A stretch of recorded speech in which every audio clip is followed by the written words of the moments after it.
नमस्कार, मैं हूं स्नेहलता शुक्ला और कोलकाता में लेडी डॉक्टर से दरिंदगी को आज 10 दिन बीते हैं। 8-9 अगस्त की रात आरजीकर मेडिकल कॉलेज में डॉक्टर से रेप, मर्डर की वारदात के बाद पूरा देश आज भी गुस्से में है। 10 दिन से धरना प्रदर्शन की अलग अलग तस्वीरें, जांच एक अलग सी और इसके साथ सियासी मुद्दा, सब कुछ चल रहा है। कोलकाता ही नहीं, पूरे देश में अगर आप रेजिडेंट डॉक्टर्स की बात करें तो वो हड़ताल पर हैं। और इधर अगर आप सीबीआई की बात करेंगे तो साइकोलॉजिकल टेस्ट ये सीएफएसएल टीम है वो करेगी और इस केस से जुड़े हर एक सुराग को खंगालने की कोशिश करने वाली है। लेकिन इसी बीच बड़ी खबर क्या है वो भी हम आपको बताते चलें।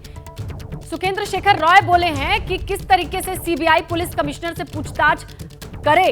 पुलिस कमिश्नर जो उस वक्त इस पूरे केस की देखरेख उनके अंडर में थी, जहां टीएमसी सांसद ने अपने ही सरकार पर सवाल उठा दिए हैं। सवाल यह है, सुकेंदु शेखर रॉय ये टीएमसी के सांसद हैं, इनका सवाल यह है कि पुलिस कमिश्नर से सीबीआई की टीम पूछताछ करे।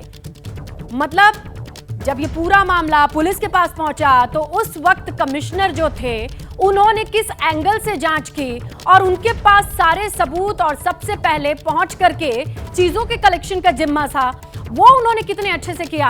इस पे टीएमसी सांसद ने अपने ही पुलिस पर सवाल उठाया है और उनका कहना है कि सीबीआई को पुलिस कमिश्नर से पूछना चाहिए कि क्या क्या चीजें उन्हें मिली और जो मिली वो कहां-कहां है।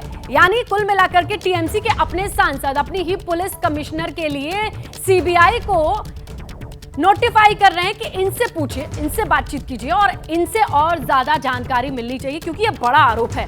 उस वक्त पुलिस सबसे पहले जब पहुंचती है उस राज्य की जहां सरकारी अस्पताल में इस घटना की जानकारी मिलती है और ये सूचना के बाद जब पुलिस पहुंचती है तो उस वक्त कमिश्नर को क्या क्या इंफॉर्मेशन मिली और कमिश्नर ने कौन कौन सी इंफॉर्मेशन कन्वे की, ये तमाम चीजें खुद टीएमसी के सांसद ही सवाल उठा रहे हैं। आइए ग्राउंड पर चलते हैं, क्योंकि ग्राउंड पर बहुत कुछ चल रहा है और ऐसे में क्या क्या इंफॉर्मेशन हमारे सहयोगियों के पास है वो हम आप तक पहुंचाते हैं।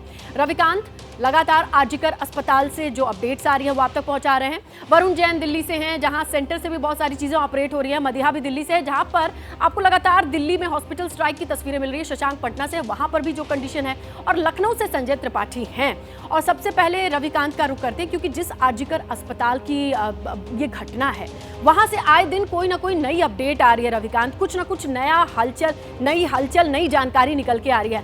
आज की सुबह से क्या जानकारी? देखिए, आरजीकर मेडिकल हॉस्पिटल में रोज लगभग सीबीआई आ रही है। कल भी 2 अधिकारी यहां पर आए थे और काफ़ी देर उन्होंने यहां पर गुजारा।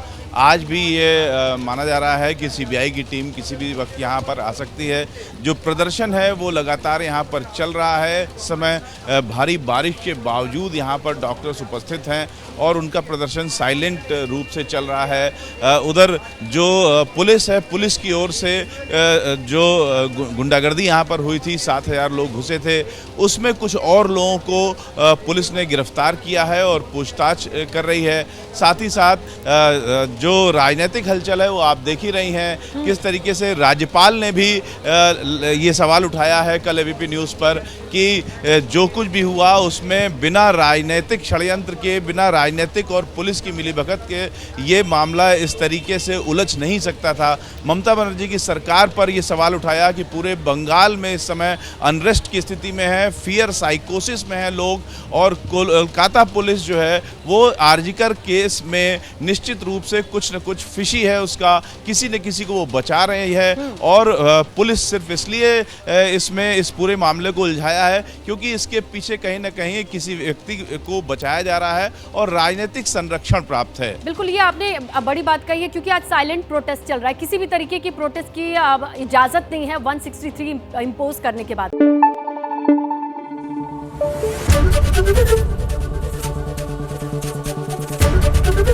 एबीपी न्यूज आपको रखे आगे।